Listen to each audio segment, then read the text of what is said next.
Kibbaa keessatti qonnaan bulaan Oromoo tokko hidhattoota Somaaliin ajjeefame. Jaalkennaa sabaa dabalata qaba.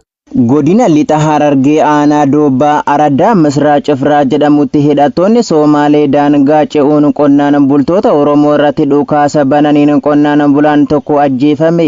Qonnaan bulaan kun obbo Ibraahim Muusaa Wadaay kan jedhamu gaafa eebla 7/2026 hawaasa Oromoo nagaan qe'ee fi qabeenya isaa irra jiraatu irratti dhukaasa banameen lubbuun isaa galaafatamuu jiraattonni araddichaa arraata biyyoolessa Oromiyaatti himaniiru.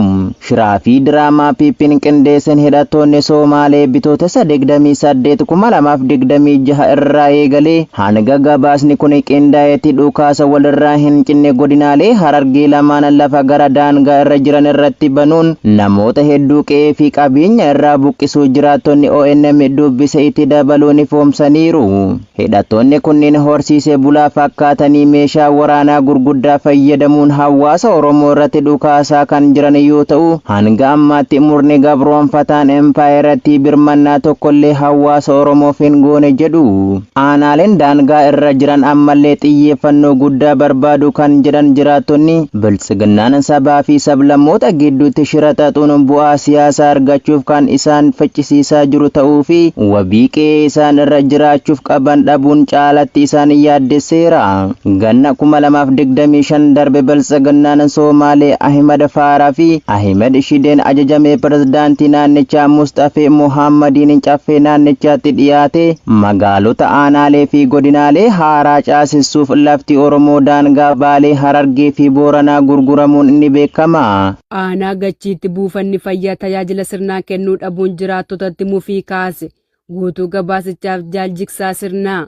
Godina Buunoo Beddellee aanaa Gachii keessatti buufanni fayyaa tajaajila qulqullina qabuu fi yeroo isaa eege kennuu dhabuun jiraattota biratti mufii guddaa uumuu maddeen arraata biyyoolessa Oromiyaatti himan. Jiraattonni dhukkubsatanii gara buufata fayyaa deeman qoricha barbaachisaa ta'e argachuu dhabuun gara mana qorichaa dhuunfaa akka deeman dirqisiifamaa kan jiran yoo ta'u kun ammoo namoota harka qalleeyyii ta'aniif baasii dabalataa ta'ee jira. Akka jiraattonni aanichaa ONM dubbise himanitti qorichi buufata fayyaa aanicha keessa kan hin jirre ta'uun dhukkubaan lubbuun namoota hedduu darbaa jiraachuu ifoomsaniiru. Yeroo baay'ee buufaticha keessatti hojjettoonni fayyaa tajaajila ariifachiisaa kennan dhabamuun dhukkubsattoonni sa'aatii dheeraa akka eegan kan himan jiraattonni meeshaaleen qorannoo laaboraatooriif tajaajilan hojiidhaan ala ta'uun tajaajila dhukkuba adda baasuu irratti gufuu uumee jira. Buufanni fayyaa aanicha tajaajila gahaa kennuu dhabuun haadholiin tajaajila amansiisaa barbaacha gara magaalota fagoo akka deemanii fi mana keessatti akka da'an isaan dirqisiisa. Kun ammoo du'a haadholii fi daa'immanii daran dabaluu danda'a jedhamee akka sodaatamuu fi gargaarsi sadarkaa addunyaatti dhimma kana ilaalchisee godhamu faayidaa lolaa irra oolaa jiraachuu ONM odeeffatee jira. Haala kana keessatti hawaasni tajaajila fayyaa mootummaa irratti amantaa dhabeen gara yaala aadaa yookaan yaala amansiisaa hin taanetti akka deebi'an dhiibbaa uumuun dhukkuboonni daddabartoo ta'an akka babal'atan carraa uumas jechuun dabalaniiru. Ba'aa Wallaggaa bulchiinsa magaalaa Naqamtee keessatti ergamtoonni bilxiginnaa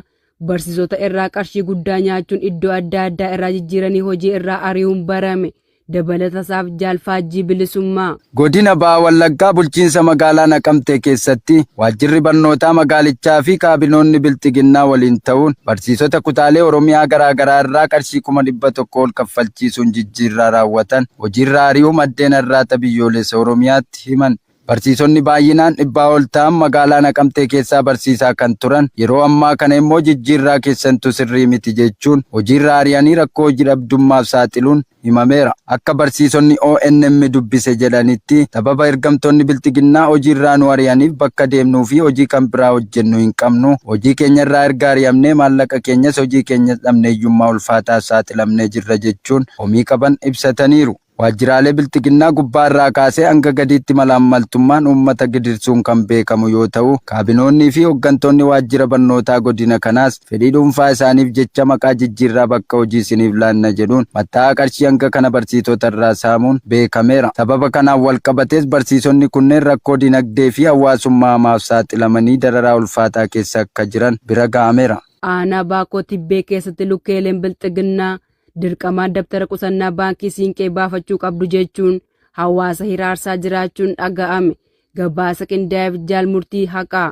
murni gama maraan duula duguuggaa sanyii uummata Oromoo irratti geggeessaa jiran akka waan uummata Oromoo yaadaniitti olola habarsan jaleewwan biltsiginnaa maqaalee garaagaraa sabichatti maxxansuun saamicha qabeenyaa fi dhiittaa mirga namoomaa ulfaataa adda addaa irraan ga'aa jiraniin dinagdee uummatichaa quucarsaa jiraachuun kan beekamudha. Haa ta'u malee tibba kana immoo ergamtoonni maafiyaa Empaaretti rakkoo qaaleensa jireenyaa fi saamicha qabeenyaa hawaasa nagaa irratti raawwachaa jiraniin uummata jireenya harkaa gara afaanii jiraatuun maallaqa keessan baankii siinqee kaawwachuu qabdu jechuun doorsisaa kan jiran yoo ta'u haaluma kanaan itti fufuun gaafa eebila 7/2026 godina lixa shaggaraanaa Baakkoo Tibbee gandoota baadiyaa cufa keessatti hidhattoonni sirnichaa manneen jiraattotaa irra deemuun namni kamiyyuu atattamaan dabtara herrega baankii siinqee dirqamaan baafachuu qabdu jechuun hiraarsaa turuu maddeen himaniiru. Akka maddeen himanitti sababa uummanni dabtara herrega baankii kana baafachuun barbaachiseef wanti beekamaan jiraachuu baatus tooftaa haaraa murni garboonfataa biltsiginnaa ittiin uummata saamuuf qabatee socho'aa jiru ta'uu mala jechuun yeroo ammaa kana namoota akka jedhametti baankichatti gargaaramuu didan adamsinee qabnee adda waraanaatti ergina jechuun hidhattoonni sirnichaa uummata doorsisaa jiraachuus itti dabaluun arraata biyyoolessa Oromiyaatti himaniiru. Jiraattonni gandichaa ONN dubbise tokko akka jedhanitti gandoota baadiyaa aanichi qabu 12 keessatti dararaan maqaa dabtara herrega baankii siinqee baafachuu qabdu jedhuun qonnaan bultoota irratti geggeeffamaa jiru hammaachaa jiraachuu himuun gama tokkoon dinagdeen uummatichaa mancaasaa gama tokkoon ammoo akka waan uummatichaaf yaadanitti fakkeessuun diraamaa ergamtoonni sirnichaa hojjechaa jiran waan baay'ee nama qaanessuudha jechuun dubbata. Tiraamp Ameerikaa fi Iraan gara mariitti waan deemaniif daandiin galaanaa Hormuz yeroo dhiyootti akka banamu dubbatan. Jaal yaadannoo Oromiyaa waan qindeeffate qaba. Pireezidaantii Yuunaayitid Isteetsi Doonaald Tiraamp Teheraan daandii bishaanii bu'a qabeessa ta'e cufuun dhiyeessii anniisaa addunyaa jeequun itti fufee waan jiruuf gargaarsa Iraan argachuunis sana malee yeroo dhiyootti akka banamu dubbataniiru. Marii nagaa qondaaltota Ameerikaa fi Iraan Paakistaan gidduutti taasifamu dura jimaata kaleessaa ibsa gaazexeessitootaaf kennaniin Tiraamp Ameerikaan galoo galaanaa akka bantuu fi biyyoonni biroo gargaaruuf qophii ta'uu ibsaniiru. Itti dabaluudhaanis ani akkasan jedha sana yeroo dhiyootti banaa ni qabaannaa jedheera. Waashingiten bakka murteessaa galaana cufamuu kana akkamitti akka bantu bal'inaan kan hin ibsine Tiraamp Iraan sirna buufata kaffaltii qabatamaan daandii kana keessatti fe'u ishees akka hin fudhanne dubbataniiru. Teheraan waraana kana xumuruuf US waliin waliigalteen yoo irra ga'amellee kaffaltii dooniiwwan nagaadhaan darbuuf akka yaadde ibsiteetti. Yoo akkas gochaa jiran ta'e nuti akkas ta'uuf hin ayyamnuu jechuun Tiraamp humna Air Force One kan Meerilaand keessatti argamutti osoo hin yaabbatin dura gaazexeessitootaaf ibsaniiru. Tiraamp Iraan meeshaa niwukilaaraa akka hin qabne mirkaneessuun waliigaltee kamiyyuu keessatti aantummaa kan qabu yoo ta'u dhiphinni kun ofumaan ni banamaa jedhan. Meeshaaleen niwukilaaraa hin jiru sun dhibbentaa 99 jedhan Tiraamp. Itti dabaluudhaanis cufaan sun ni banamaa jedheera. Yoo akkasumaan deemne yoo kana hin taane maallaqa hin argatan. Kibxata darbe Ameerikaa fi Iraan gidduutti dhukaasa dhaabuun torban lamaaf akka labsamus dooniiwwan qarqara galaanaa kana keessa dhaabbachuun isaanii tilmaamaan yaa'insa boba'aa fi gaazii uumamaa addunyaa keessaa harka 5 keessaa tokko jeequu Aljaziiraan gabaaseera. Waboon wabii saba Oromoo aanaa Saasiggaa keessatti diina haleeluun injifannoo galmeessuu beeksise. Irree fi gaachanni saba Oromoo waboon zoonii lixaa guyyaa har'aa eebila 11/2026 godina Baa Wallaggaa aanaa Saasiggaa bulchiinsa magaalaa Bareedaa ganda bulti jigii jedhamuun waamamtu keessatti maqaa sakattaa waboon sochii lafoo diinni kallattii 3 waliin goote ofirraa qolachuun injifannoo cululuqaan goolabee jira. Loltuun bilisummaa lola rifachiisaa diina uummata Oromoo irratti fudhateen hedduu ajjeesuun ajajaa 51 dabalatee 8 jiraatti harkaan qabee jira. Gama meeshaatiin dishqaa tokko qawwee kaamaa 24 bireena tokko jorooroo hedduu hiikkachuudhaan mooraa qabsoo bilisummaa Oromoof oolchee jira. Tarkaanfii jajjabeen ergamtoota Impaayera Itoophiyaa irratti fudhatu aga bilisummaatti jabaatee itti fufaa. Injifannoon uummata Oromoo.